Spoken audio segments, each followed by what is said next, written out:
écoutez Gauthier Lebret, c'est très intéressant parce que je suis entièrement d'accord avec lui. Écoutez. On vit tout le monde à l'Élysée, sauf le Rassemblement national, sauf la France insoumise, une réunion pour tenter de composer un gouvernement d'intérêt général. Bon, ça c'est... Alors, il est vrai que M. Macron n'a pas invité le Rassemblement national. Ce qu'il ne faut pas oublier, c'est que le RN a quand même 11 millions de voix et on les a écartés de l'Assemblée nationale, des législatives. Là, maintenant, il les écarte de l'Élysée. Voilà, donc écoutez ce qu'il dit. C'est le terme utilisé par le président de la République. Oui. Ça ne va pas être simple. Est-ce que ça a une chance d'aboutir, Gauthier Lebret?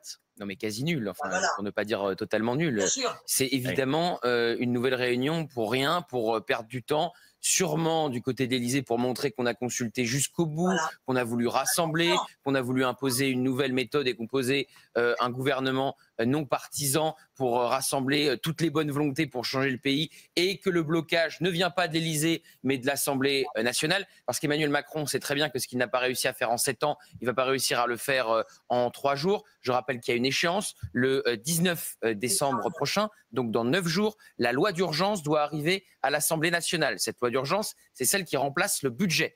Donc Emmanuel Macron a moins de 9 jours pour trouver un Premier ministre et composer un gouvernement pour que cette loi d'urgence soit présentée en Conseil des ministres avec un gouvernement qui n'est pas démissionnaire. Donc le temps file. Évidemment, il ne va pas réussir à composer un gouvernement avec Bruno Retailleau, Marine Tondelier, Boris Vallaud et Olivier Faure. C'est mission impossible, surtout que tout à l'heure, tout le monde va arriver avec sa petite liste de doléances. Et évidemment, les doléances sont contradictoires. Les socialistes veulent un Premier ministre PS, les Républicains veulent un Premier ministre LR, et si c'est un Premier ministre PS, les Républicains n'y vont pas, et si c'est un Premier ministre LR, le PS n'y va pas. Enfin, tout ça est une vaste blague, c'est juste pour perdre du temps, pour montrer qu'Emmanuel Macron a consulté. Le péché originel, c'est la dissolution, et d'avoir limogé Elisabeth Borne trop tôt, de ne pas avoir eu de fusible au moment des européennes. On paye les conséquences de tout cela et on n'arrive pas à sortir de cette crise.